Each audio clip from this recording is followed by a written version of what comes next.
I am once again with you with another episode of Win Life Like a Warrior. As I have always been telling you, that warrior doesn't mean that every time you have to go to battlefield and fight with the weapons and bullet. Warrior, what I imply is that you should fight the demons within you. And those demons are your limiting beliefs, your fear of failures, regressive attitude, negative thoughts, and fear of failures and whatnot. So in that series, today with me is another warrior. In the true sense, she is a warrior. She has been in the Navy. She is a former naval officer. She has done such a commendable jobs in the Navy that one can only think of or dream of and imagine that how that is possible. So this warrior is Lieutenant Commander Aishwarya Boddapati. She is a Nao Sena Medal, gallantry. She is the first military crew to circumnavigate the globe. First Indian all-women crew, member of the all-women crew to navigate the globe. And also there are first set of officers, women officers in Indian Navy to be awarded the Gallantry Award. So with this very brief introduction, though it's a very important introduction, let me go back to her only and have the conversation to find out more about her. So welcome Aishwarya to the show, which I call it a Win Life Like a Warrior. And you have won the Life Like a Warrior and you have been winning the Life Like a Warrior. So welcome to the show. Thank you, sir. Thank you for having me on the show. And I think it's a great opportunity for me again, where I get to share an exemplary story, which I had the good fortune to be a part of. So very nice, Aishwarya. And to start with, let me just ask you a very one fundamental question first, that you have been part of a very humble background. And I believe in your childhood, you were very scared of darkness, water, all these things. But despite this thing that you grown, you studied well, but finally you overcome everything. And that is what is the important in life, that overcoming the fears of life. Because you know that fear kills more dreams than the failures. Because failures at least teaches you something, you learn something from that. But the fears is the one which doesn't allow you to take action itself. So how was your childhood? How was your early education and all? You can tell something about our viewers. So, like rightly said by you, I had a very normal childhood. I was born in a middle-class family, and my father was working for CISF, which is one of the paramilitary. And he was at that time, when I was born, he was posted at Visakhapatnam. So that was, I think, when I was a 2-year-old or 3-year-old, that was the first time I had a chance to, see the ocean and go near it. And I was so, I have no memory of it, but I was so terrified as a kid that even now when I recollect, I think there is this huge sounds coming from the ocean. And I did not want to go anywhere near the water. And in all the pictures that we have at beach while I was a kid, it's just like I have this terror on my face and I am not anywhere near water. I'm just holding on to my father. So I was also scared of sleeping alone in darkness when I was kid. So as a child, I think there are some fears that we get very, I think they're very naturally coming. I don't know, because of the sounds or because you see lightness always around and suddenly at night there is darkness. So these are some things. So I was very terrified, but I think I had wonderful schooling as well as parenting. Like my parents would always expose me to things that are just not related to academics. Like I would say, my parents highly encouraged me to participate in all the activities that are happening in the school, be it co-curricular activity, extracurricular activity, sports. So like, whenever I would go back to school, I would look at, what are the new opportunities that we have. So I was a part of debate competitions, dance competitions, and you name it, singing. So I was very versatile as a student itself.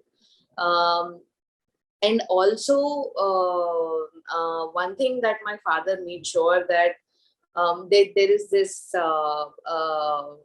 concession called the leave travel concession, where we get to travel to different parts of the country, like once in a year.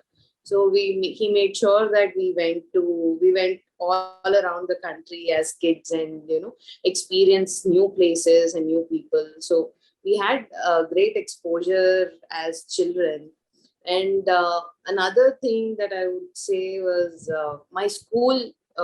My school was situated inside the Air Force Academy. So that sort of, I think, at the back of my mind, as a kid, I had a natural inclination towards the armed forces. But it was only very later I finished my graduation, and came across Indian Navy. Or otherwise, this was not something that I thought that I would. This was not my dream to start with. That I would be joining Indian Navy. You are right. You are right. In fact, Aishwarya, the few things which you mentioned is, firstly, that fear is a very natural phenomenon, because you can't eliminate this. Everyone goes through the fear, some or other kind of fear. Somebody may have a fear of height, or maybe of water, or maybe of darkness. So it's a very natural phenomenon. It's only the winner is the one who faces that and overcome that. So there is nothing very unusual if somebody is fearful of something. That is one thing you mentioned. And second thing which I could make out with this, that you were right from the beginning very outgoing, outward, moving around and liking that and participating in all extracurricular activities. And that makes a difference. That makes it. Yes, you may not be thinking or dreaming or imagining right in the beginning to be part of the defense forces, but subconsciously it has inspired you being a part of that environment. So that's good. That's good. And that is what my viewers must understand, that that environment does affect, and somewhere subconsciously you develop that liking for that. After that, I think, Aishwarya, you gone for the graduation in engineering, and there also you didn't go for a run of the mill like mujhe computer science mein karna hai ya electronics mein karna hai. You went for something different, which is metallurgy or the material science, which is very less sought after by the people. Nowadays also, even in our time also, people used to go for something which is very classical, mechanical, civil, or something like that. What was that thought, being something different? So yes, I think it was always inside me. I would always think that I want to do something different, and I never wanted to do anything that was run of the mill. I would never go in the same direction. So once I finished my 10+2, first thing was chemistry was one of my favorite subjects. So in chemistry, we learned a lot about materials that we were working on. So that sort of was the first, I think that was the foundation where I started from. So, and when I decided to do an engineering course, I was looking for either chemical engineering or biochemical engineering, biotechnology, or metallurgy was something I thought, so metals and all also originate, actually the ground is from chemistry. So I chose metallurgy. And wonderful subject. So these subjects like metallurgy, civil engineering, mechanical engineering, aerospace, they are called the core groups. So the foundation, the basics of the subject remains the same. And I had great 4 years of college while studying metallurgy. And my basic idea, my actual inclination was to get into hardcore manufacturing units, like the steel industries, the research organizations that work only on materials. And so that's when I started applying for, I started looking out after finishing college. I was looking for new job opportunities and I kept applying, but I passed my graduation with honors, and one of the people who was top of the class, but somewhere I think there was a bias on the fact that I was a female, and so all these hardcore uh, uh, industries did not even look at my application when I applied. So it was straight away rejected. So I think that was I felt, so it was at a very early stage. I was just in my early 20s when this happened. So I thought, this is very unfair. So that's when I came across an advertisement in the newspaper which said Indian Navy is looking for engineers who are either metallurgical, civil, aerospace, to apply for a branch, or I would say a division in Navy called the Naval Architecture. But Aishwarya, here I sorry to interrupt you. Here I would like to remind you that you joined for some time for ARIC also, ARCI, the Department of Science and Technology. So I did, as a part of there is a final year project that we do as a part of our curriculum. So I was carrying out my project in one of the DRDOs, the Defense Research Development Organizations, and so my the background, I was working on a certain missile component that goes into Indian Army. So it was just part of the missile that I was working on, which was very fascinating. And right after college, since I did not land up into a job opportunity, I continued to carry on my internship. And my idea was to do a PhD, join back as a scientist at DRDO organization. But unfortunately, the year that I finished my college, there is an entrance exam called the scientist entrance test for DRDO. So for that particular year, the entrance test was not there. They stopped it. So they paused it for that 1 year, and it started for a year or two later. So although I was just continuing an internship at a very basic pay of 8,000 rupees a month, but I really liked what I was doing. But I thought, this is not enough. And then, although, in a way, that internship also helped me a lot, because since I was working on this missile components, I was very fascinated, where it is being used. And, it's in the army that this missile goes into a tanker. And, it was very fascinating to me to discover the other side of where the missile is coming from. So I think that also very naturally pushed me towards the armed forces. See, there is another aspect to look at this, Aishwarya. See, somebody might have even thought, "Arey, lab ka job hai, bada kushi job hai, comfort zone hai. Let me continue." Means everyone doesn't get excited to join the defense forces, but means sooner or later you could have become a scientist there. Starting from the graduate entry, you could have finally joined in. But then you decided. Eventually, you decided to join one of the armed forces, and that happened to be Navy. Let's hear from you how it happened. So Navy, so that's when I was looking. So let me be honest, Navy was not my first opportunity that I applied. I applied to 40 different places. I clearly remember sending out 40 different applications before I came across this advertisement in the newspaper saying that Indian Navy is looking for core engineers. And I was very surprised by the fact that they were looking for someone who is BTech in metallurgy.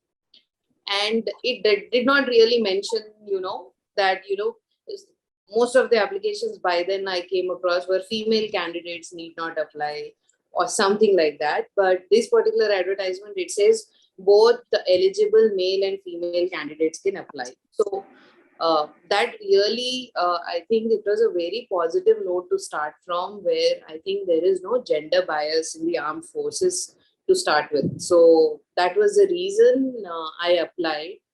And the interview process, since I am a hardcore engineer, I thought it will be only technical. The questions will be only technical. But when I went for the SSB, I think it took all a duration of 10 days, where we were tested psychologically, physically, mentally, our ability to, get along with a group. How do you function when you're with a group? How do you function when you're a leader? All these were tested in a span. Decision making. Decision making, absolutely. Decision making in times of, like, when you're under pressure, when there is a conflict. So all these aspects were tested in a duration of 10 days. And the interview was only the last part of it. Yeah. And in the interview, nothing was technical. It was mostly to see if you are capable or you are aligned in an armed force environment. So that was, I had a very enriching experience throughout the interview. I really liked the way people were treating me, and it was nothing like my voice was heard. It's not like my opinion was not cared. So I really liked it, and by the end of 10 days, I realized that I'm shortlisted, and so it was very surprising, because I saw there were other girls in my own branch who were very well prepared. They knew what's coming their way. They knew what activities they are getting into. And I was the one who was totally unaware. And out of 120 girls, I think 6 of us were shortlisted after the final day. And I was the only technical officer in 6 girls who were shortlisted. You're right, Ashra. I can understand a dilemma, because I am also technical, and when technical guy goes for the SSB, he thinks that they will ask something of technical, but nothing technical happens, and then you realize. And similarly, same way that no background of neither in the family or relatives, nobody in the force, so you don't have anything. But the best part of the SSB is that as much as you are natural, and you depict your leadership quality, you are through. You don't need anybody's any recommendation or anything. So I think that's what I say when people come to me for guidance in attending SSB. I say just be true to yourself, and I think your best self will come out only when you're honest. So that's the suggestion that I give. So, Ashra, after joining Navy, also your adventure taking the new task, that never stopped. You always wanted to do something different. You started differentiating yourself. There is one proverb: it's better to be different rather than being better. Yes. Better to be different rather than being better in the same thing. So you have been doing that thing, and you are following that right from your education. So let's know that how you differentiated yourself being in the Navy. So soon after I joined Indian Navy, and we were into a technical training. So just for the people who are unaware, the Naval Architecture Corps of Indian Navy, most of the officers who joined go for a 1.5 year diploma course at IIT Delhi, where we are taught all the aspects, because our background, like I am from metallurgy, my batchmates were civil engineers and mechanical engineers. So all of us were oriented to how to design and construct warship. So while we were doing this course in Delhi, we also realized, like I discovered that apart from doing technical training, we could also take part in any adventure activity or sport activity that we wanted. So it really got me fascinated, and so I started volunteering for mostly water sports. because I had this inherent fear of water. So I just wanted to, I think the best way of overcoming your fear is to face it. So Absolutely.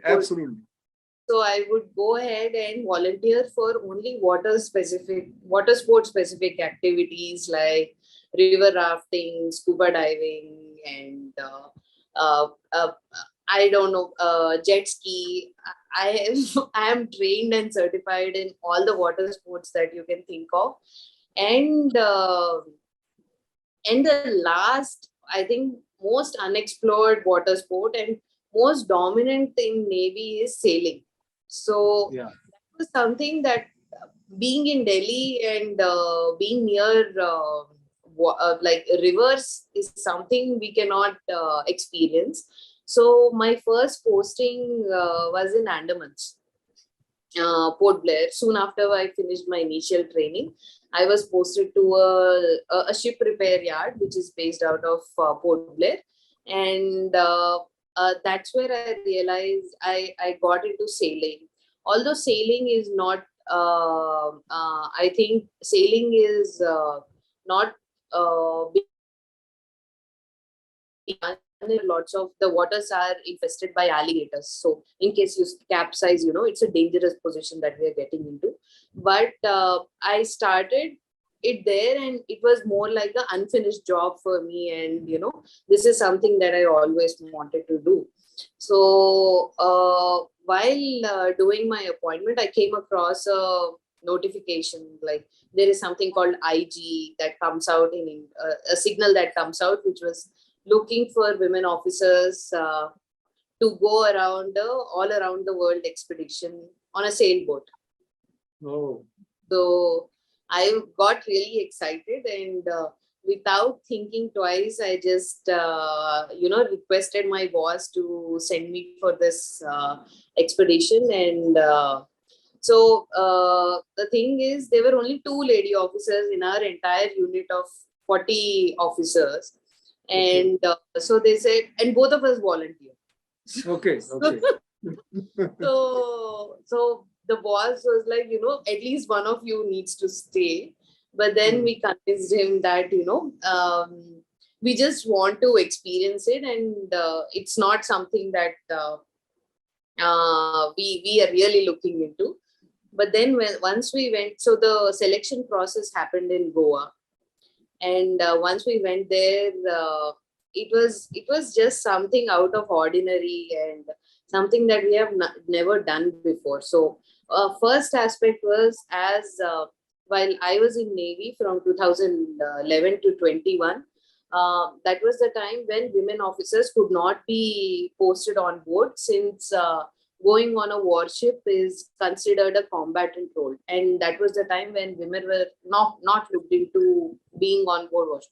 So this was the first time when we are getting to go out to sea officially, and experience what is out there. So I think it was wonderful. And then by end of it, the selecting, our trainer who selected us was, I think he noticed the enthusiasm I had towards sailing, and so that's how I got shortlisted. Amongst 40 women officers who volunteered, 6 of us got shortlisted to become a part of this expedition. True. Here, in fact, the one point which I would bring out for the benefit of my viewers is that, you see, Ashra was right from the childhood scared of the water. Okay, she was apprehensive of the water as such. Despite that, she joined Navy. In Navy also, again, she was not very comfortable with the water. She was supposed to be part of manufacturing or repairing of the warships. There was no need for her to again opt for the water. Again, she opted for those water sports, whether scuba diving, where the water is involved. So what she said, and what is so true, if you want to overcome any kind of fear in your life, then face it. Do those things where the fear is. Then only you can overcome, and then only you can become extraordinary from the ordinary. And that is what she has done. So we listened to her entire story, that finally, how did then happened this project Navika Sagar Parikrima, Aishwarya. We would like to know the entire story of this. Now we have been finally selected out of 40.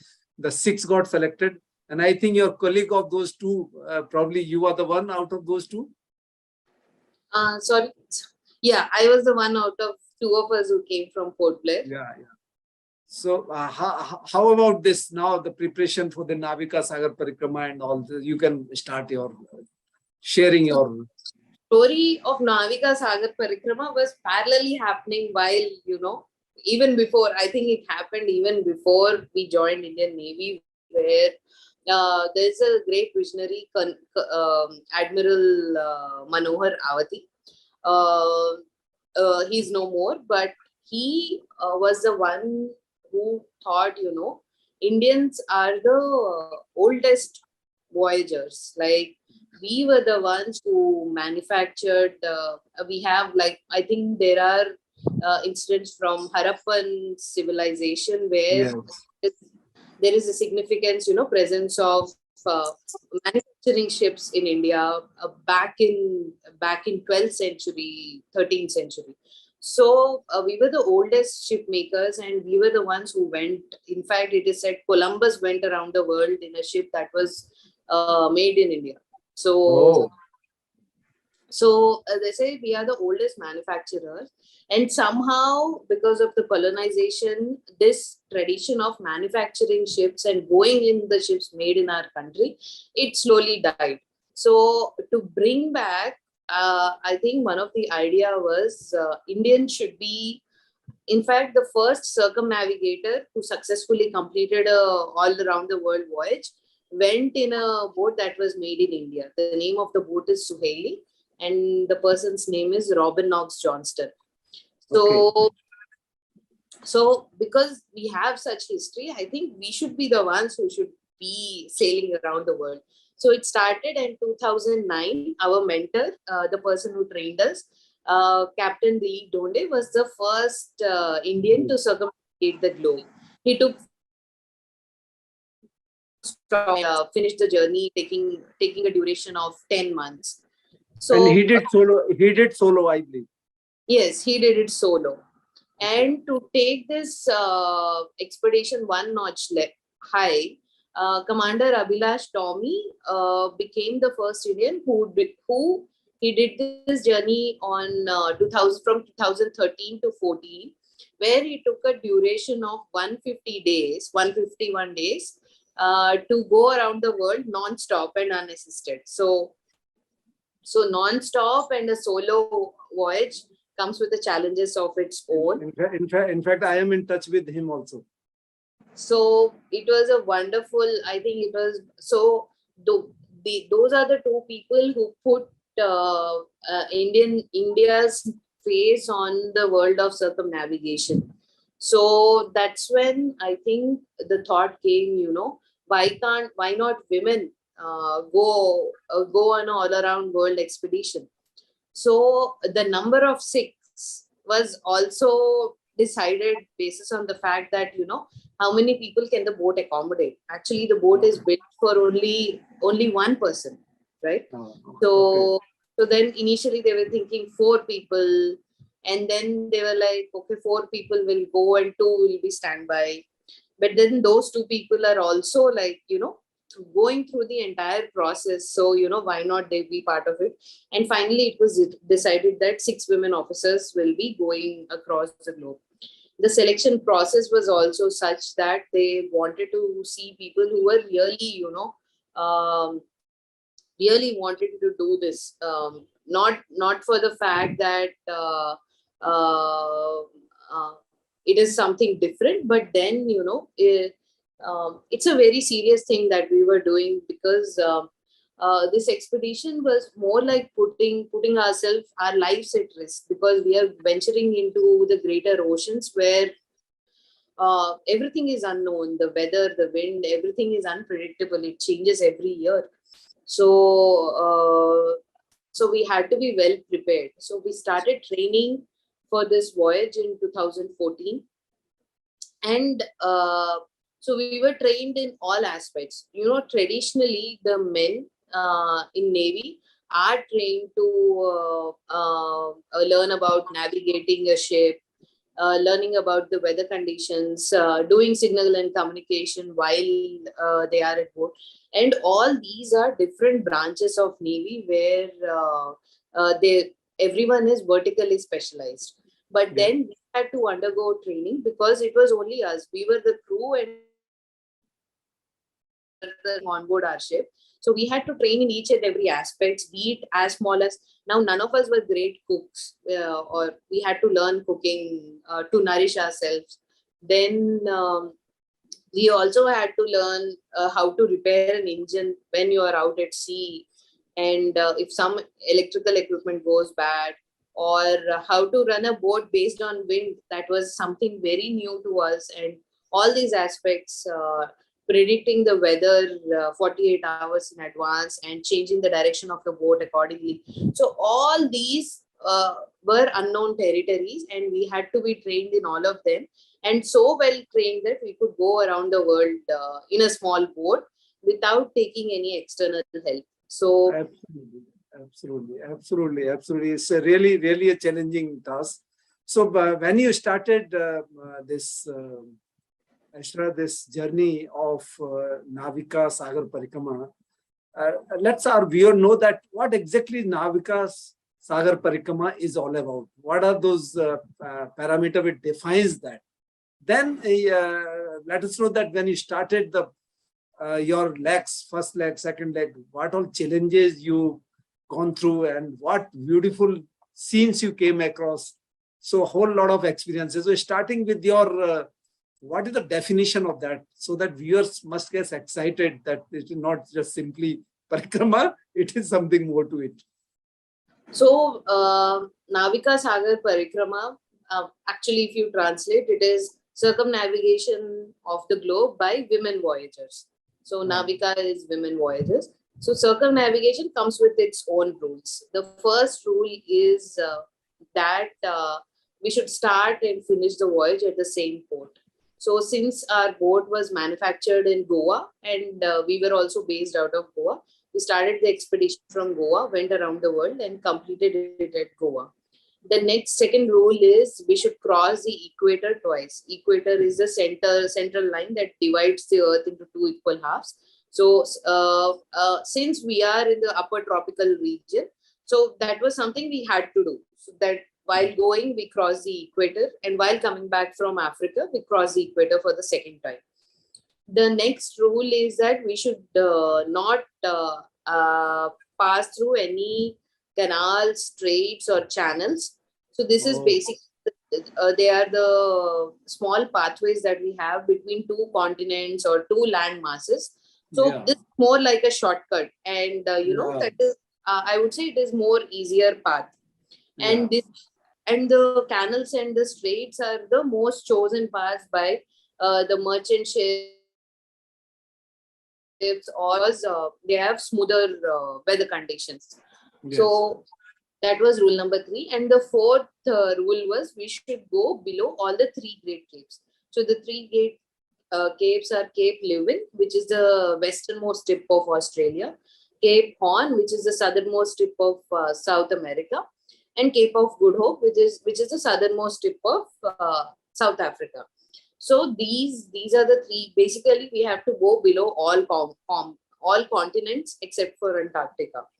And the final rule is the total distance we cover should be more than 21,600 nautical miles, which is approximately 44,500 kilometers.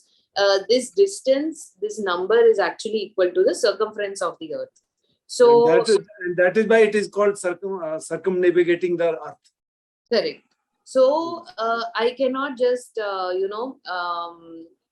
ideal condition would be I start from Australia, just go around Antarctica, come back, and say I have done a circumnavigation. So that will not make it challenging, right?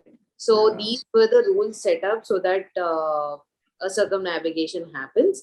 And this is a circumnavigation by a sailboat. Now, I just wanted the viewers to be aware that the boat is completely run with the help of wind. We have a very small engine it is not even as big as a car engine that we have, and this engine is used only while we are entering and leaving harbor, because inside a very closed space like a harbor, it is very difficult to control the boat with the help of wind.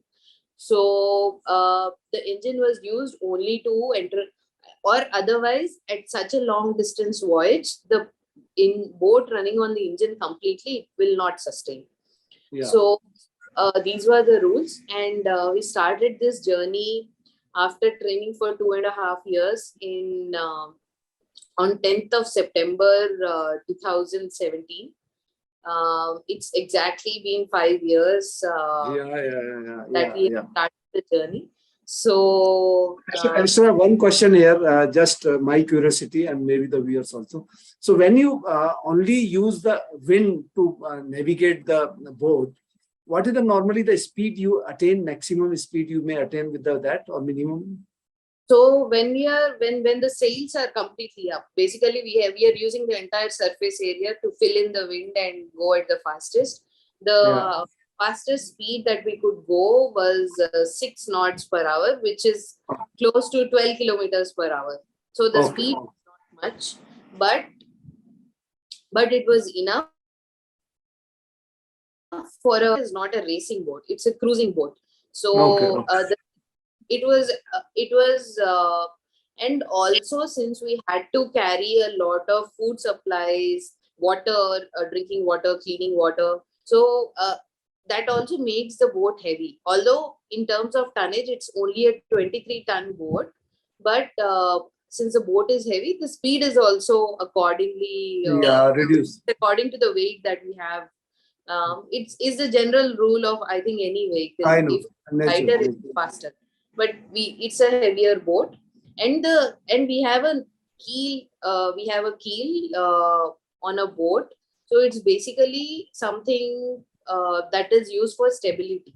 Since if you see the smaller boats that we use in waters, they will also have a keel. But since we are a long distance going boat, so we had a heavier keel so that the boat is stable without rolling and pitching much, and someone who is in the boat is not getting very seasick that they are not able to operate the boat. So let's have your experience. You started, I think, 21st May to that is 10 September 2017. So let's have your journey experiences. Yeah. So we decided to do the journey in legs. We broke it into legs because, first of all, the food and water supplies that we have could not last a duration. For a 6-member crew, it would not last more than 45-50 days. So we took breaks in Australia, New Zealand, Falkland Islands, and Cape Town, so that we could sustain, we could survive with the food and water we have for at least a duration of 40-45 days. So we looked at this port in such a way that with the speed that we are going, we reach these destinations taking a duration of 45 days. Okay. So the journey was broken into legs, and we started on 10 September 17. But we were trained only in tropical regions, right? Across India, like we went from Goa to Chennai, Goa to Mauritius. This was all, happening in the northern hemisphere of the earth. But then once we come south, the weather is very different. So it came with its own challenges. And our boat also had certain difficulties. Tarini is the name of the boat, and it was made exclusively for the voyage Navika Sagar Parikrima. So right after, I think we were only 10-15 days into our first leg when we have a reverse osmosis plant on board, which converts seawater into fresh water. Fresh water is used for cooking, cleaning, and drinking. So somehow this water plant went faulty, and we could not get what was what happened wrong, and we were not left with any water, and we had a good 25 days journey left. So it was like water everywhere, not a drop. So it was very fortunate that the weather's changed. Otherwise, post-monsoons, September is post-monsoons for us, I know. right? And with the weather change, and suddenly clouds came by and it started raining. So we did some rainwater harvesting on our boat, and the water that we collected from the rain, it's the purest form. So the same water was used for cooking, cleaning, drinking, and Okay. till we reached Australia. So the first rains that came were much slower intensity. But since we were entering the southern hemisphere, we crossed the equator, the weather became very challenging. And that's when we know that from now the journey is not going to be the same. And but the first leg of journey, we also celebrated Dashera, Diwali on board. We did not have anything. We did not carry anything to celebrate Diwali. So we just made diya out of atta and cotton and used Okay. oil and celebrated a eco-friendly Diwali on board our boat while we were at sea. So very nice.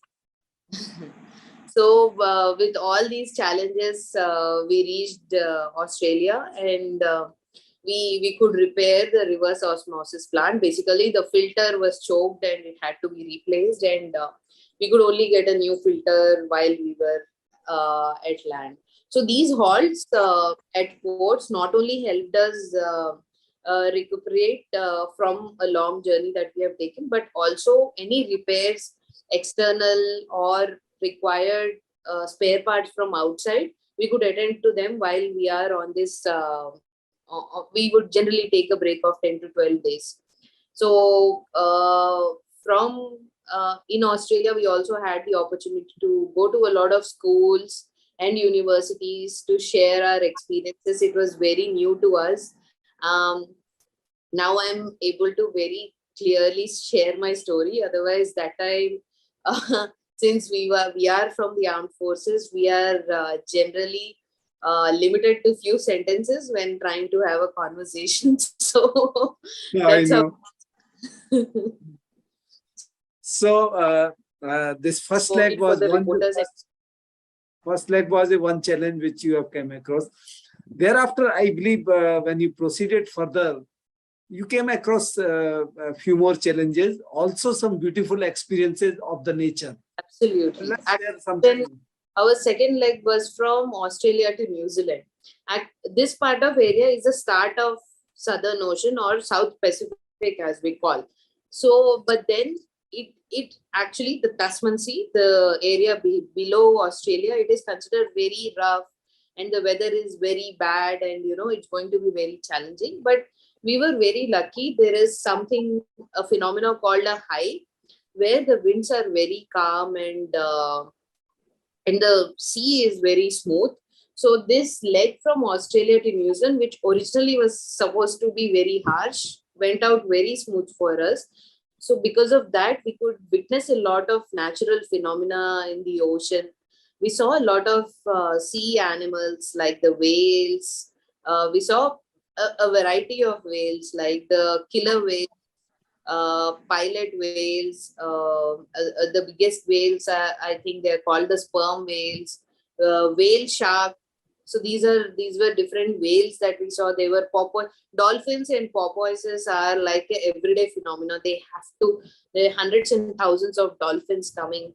And when you're seeing sunsets and sunrises in the ocean, it's quite different from what we witness here in the land. It's basically unbroken side that we have out in the ocean. The rainbows, sometimes we see triple rainbows, double rainbows out in the ocean. And there is a very peculiar phenomena which is specific to the Southern Ocean called the Aurora Australis. Now, this is the phenomena where when you're closer to the southern pole or northern pole, the entire sky turns green. Now, this is very easy to witness from the northern pole because it's mostly surrounded by land. So you go to Greenland, you go to Russia, you go to Ireland, you're able to see it in the sky. But for the southern pole, it is mostly surrounded by sea.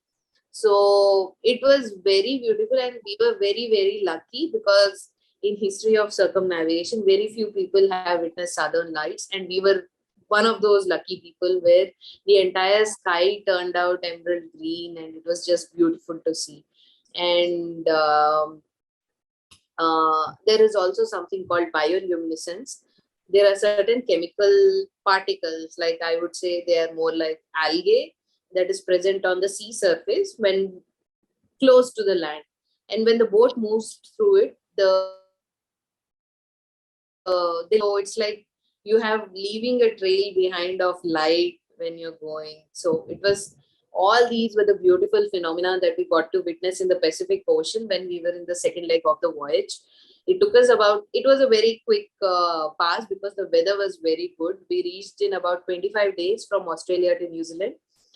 And this was the second leg. And the third and the most dangerous leg was leg 3, which was from New Zealand to...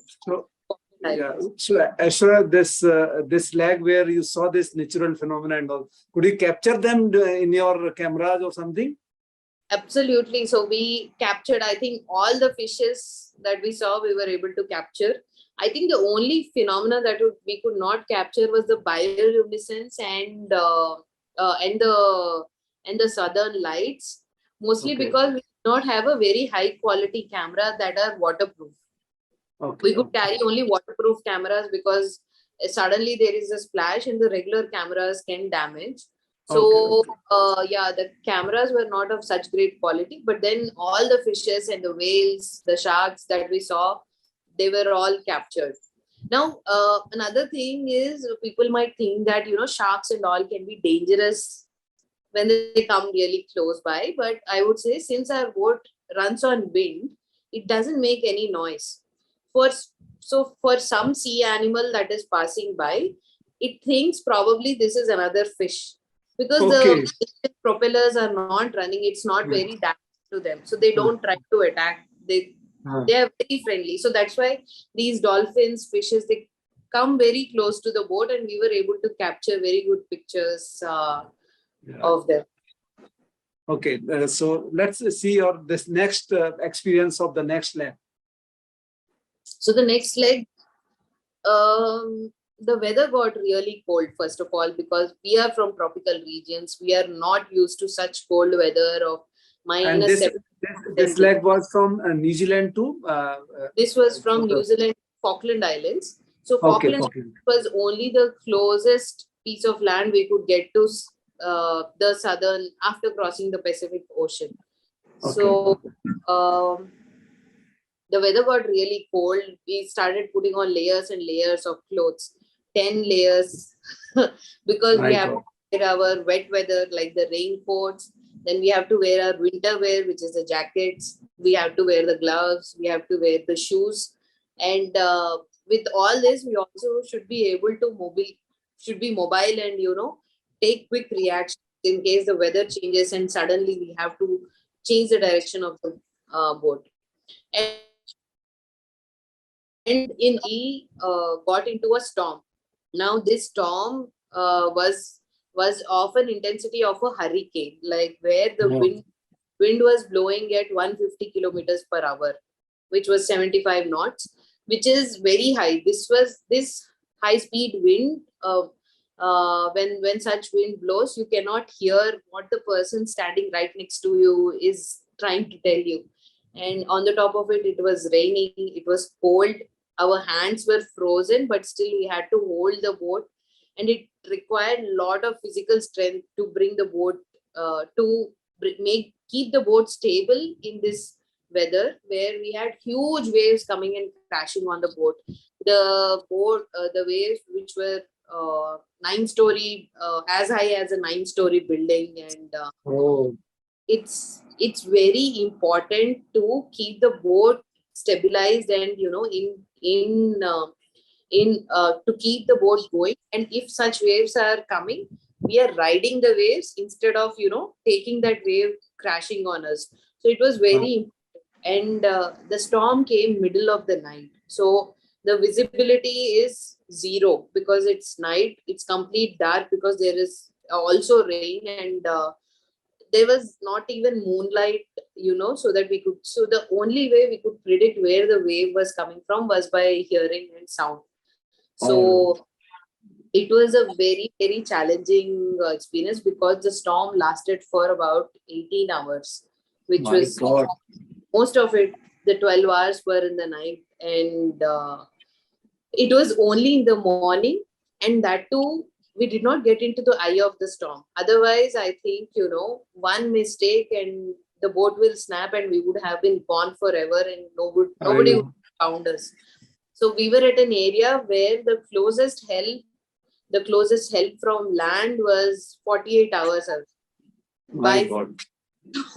So the only way to survive was by we driving the boat, and we did not sleep, we did not eat, we kept holding on to the boat for the entire night. And I think I still get shivers when I remember that one dreadful night we had out in the ocean, where we could not communicate, and the only strength we had was from each other. So after about 18 to 20 hours, the weather cleared up. Basically the clouds went away. Aishwarya, one clarification here. You said that when the waves were there of 9-story height, 9-story height, and you said that you can't do anything except ride the wave. You have to ride the wave. So that means your boat sometimes must be getting totally vertical. Yes, absolutely. Sometimes because we have to ride the waves, we have to turn the back of the boat towards where the direction from where the wave is coming.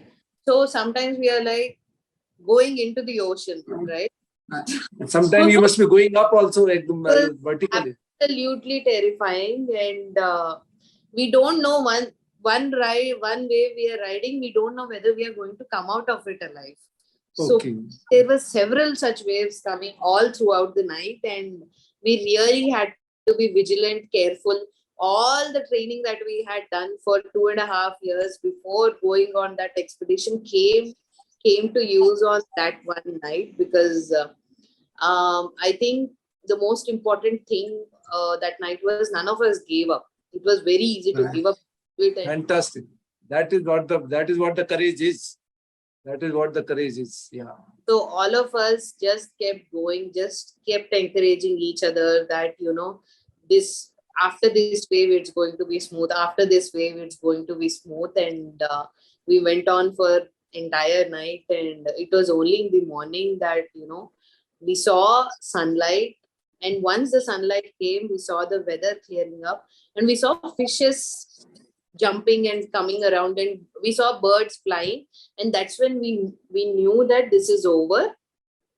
But then we had a lot of damages because of that storm. Our engine is also used to charge the batteries, which gives electricity to the entire boat. So the engine was completely damaged, and we could not basically we did not have a engine to enter Falkland Islands, and we had to use only wind and limited sail. And that was, I think, the first time we attempted entering harbor without the help of engine, which was also, I think, a fantastic feat, because that was not done by somebody before. So we halted at Falkland Islands, repaired the boat for a good time, and gave it some love and care, so that because we had half of the journey left to go back, to come back. So that was the third and the most, I think, challenging leg of the voyage, where I think we were tested in all ways possible, like physical, mental, psychological. Mental toughness. Yeah. This is what mental toughness is all about. So thereafter, I think the ride must have been smooth.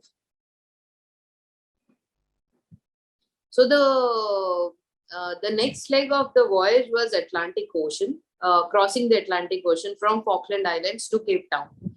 Now, Atlantic Ocean is also very dynamic. The weather changes. It's very rough. And and everything. But since we had a very challenging Pacific Ocean, extremely challenging with a storm, Atlantic was like, it was very smooth compared to what we saw. Although it was equally challenging, but since the worst was behind us, we could, it was actually the longest leg coming from Falkland Islands to Cape Town. It took us 40, 46, 47 days to reach from New Zealand to Falkland Islands. And from Falkland Islands to Cape Town, it took us 55, 56 days. But the thing was, we ran out of food, we ran out of water, but we knew that the worst was behind us. So we still could clear it. So this Atlantic to Cape Town was also the place where we crossed the prime meridian. Now, prime meridian is where the clock is always 000, right? Yeah. So that was one experience that we had in the Atlantic Ocean. And we reached Cape Town on the day, I think in India it was Holi. So none of us thought that, people in Cape Town would remember, and we saw people reaching the harbor while we were entering Cape Town. They were there with colors, dhol. Good. We got a great welcome, and we celebrated the festival with the localites over there in South Africa. Was there Indian community also part of that? I think all the ports that we went, whether it was Australia, New Zealand, Falkland Islands is the only place where I think we did not encounter an Indian community.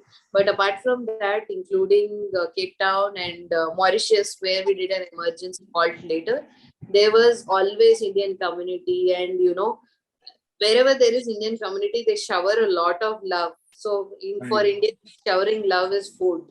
So there was one day where we had dinner at the hotel or the apartment that we were staying. It was always at somebody's home. We were invited. They treated us to Indian food. So we never felt like we stepped away from it. But I believe after this Falkland also, you had one experience, a different experience, which you never expected when you were returning back to home. Yeah. So from Cape Town to India was our next leg, and it was the last leg of the voyage. But what happened, like I said, Atlantic Ocean is very dynamic. So the wave pattern doesn't remain the same. Usually the wave pattern, how we follow is, if the wave is going right, then we turn the boat towards right, because we don't want any zigzag happening and, damages happening to the boat. But in Atlantic, crossing the Atlantic, we faced some challenges, because of which by the time we were about 20-25 days off Cape Town and towards India, the rudder, the main steering mechanism of the boat, it slipped from its original position, and we could no longer use it to change steer it. It's like you're driving a bicycle or your car at a very high speed, and suddenly you don't have a steering. So it was extremely challenging, because this was also something that never happened before. So it was not like, usually how do engineers function? If we face some technical challenges, we look at something similar that has happened in past, take it as a case study and try to do the same in this situation. But this was also something that had not happened in past. So we just trusted our technical knowledge that we had. So we had something, basically the steering wheel and the steering mechanism are connected by certain rods, certain levers. So all those levers were broken. And so we had no means to change that steering. Basically, we had no direction. We were just going somewhere directionless. And this was the time when we were very close to Mauritius. So we decided that, first of all, we did a I think it's called the Desi Indian Jugaad, where whatever mechanical tools that were available, like spanners, rivets, everything, we created one lever from the steering wheel to the steering mechanism, and we just changed the direction towards Mauritius, which was the closest land we had. We were about 180 nautical miles, which was like 2 days journey to cover. Yeah. But we could only use limited speed, or that lever would also go, and then we would again go directionless. So we very slowly, we took 4 days to reach Mauritius. And by the time we reached, we had already communicated this to the land, and we had spare parts coming in from India to Mauritius. And the replacement, although the replacement took about a week's time, but I think it was a great support. We had a great, although we were the face of the voyage, we were going through the voyage, we had a great back-end support also, that people were quickly reacting. The defense minister and the prime minister were actually asking for our coordinates, where are they, where are these? And so whatever support we asked for, I think it was given to us. So very quickly, I think 6 days receiving the spares, replacing them, it is not something that's known of. It would have easily taken a few months' time for us to undertake these repairs had it been normal circumstances. And by the time, the entire voyage would have lost its essence. But we overcame all the challenges. We kept communicating. We made sure that we undertook the repairs, and we made sure that the steering is completely functioning properly before we got into the ocean. And from Mauritius to India, again, since it was summers, it was the month of May, we were transiting. There was absolutely no wind. Now, for someone who has been through 75 knots, which is 150 kilometers per hour, no wind is also a very dangerous situation. I know. Of 6 women, the dynamics within the group can also change, and it can get very frustrating. So, overcoming all the challenges that we faced, on 21st of May 2018, we successfully completed circumnavigation. The first for our country, and all-women circumnavigation of the globe, and a great, I think, once-in-a-lifetime opportunity for all of us. Definitely. There is no denying the fact. There is no denying. Means I can get a goosebump by listening to you. I can well imagine when you were on the sea, in the sea, what experiences you might have had. In fact, one thing you may like to tell, communication, for communication, what was the kind of communication, if you know? Because I am a communicator, so I am from Signals. Yeah, so we had the satellite communication. We had a satellite on board which connected to, so the Navy has a satellite called Rukmini. So we connected, and through that, we had so basically you can use the SIM card for satellite communication, but it was very expensive. Like one SIM cost $40,000. So the communication was daily position reports, like every day, no matter which time zone we are in, we used this satellite communication to communicate where we are located. We would send our position coordinates and also how the weather is. And this communication would also go to our families so that they know that where we have been, and to see that we are safe, and it sort of, gives them a relief. So, because we could not communicate much. We were only given 100 MB of data a day, each one of us, to communicate. We can just call and say, hi, I'm okay, and I'm in the middle of the sea, and I had my food. That's all. That's fantastic. In fact, this is good learning that how you communicated during this period. And thereafter, it must be all celebrations, all award, your Nari Shakti and other things. Absolutely, sir. So by finishing this voyage, there are certain goals that we achieved. That number one is, I think that was the year when we were celebrating Nari Shakti in India. And this was, I think, one great opportunity to show the entire world what Indian women are capable of. Because Yes, traditionally, yes. I think, women are thought of being oppressed or, being not given equal opportunities. But this was a way that we could show that we put our country in the world map, that we are nowhere behind where everyone is. And Yeah. that was wonderful. Naturally, this is no less a feat. It's the most biggest achievement, I must say. And the one last question: are you still, you all six are still in communication with each other? Absolutely. I think, like any team, we also had our highs and lows, where there was a time a point of time in voyage where we would not talk to each other, because we would fight over the silliest of things, like, why can't you clean the utensils, or why can't, so it can be as small as, why are we going in this direction, why can't we go the other direction. So Okay, okay. we would fight, but then I think ultimately the goal that we were trying to achieve was much bigger than Bigger than, what yeah. all fallouts that we had. So yes, all six of us are still in touch with each other. And apart from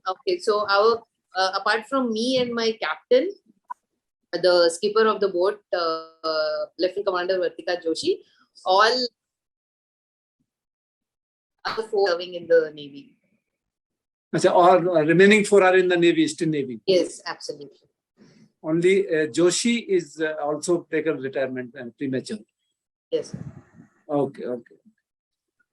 So, Aishwarya, viewers, you have listened such a courageous, such a mental toughness and fearless journey of Lieutenant Commander Aishwarya. And Aishwarya, let me tell you, I really had learned a lot from this.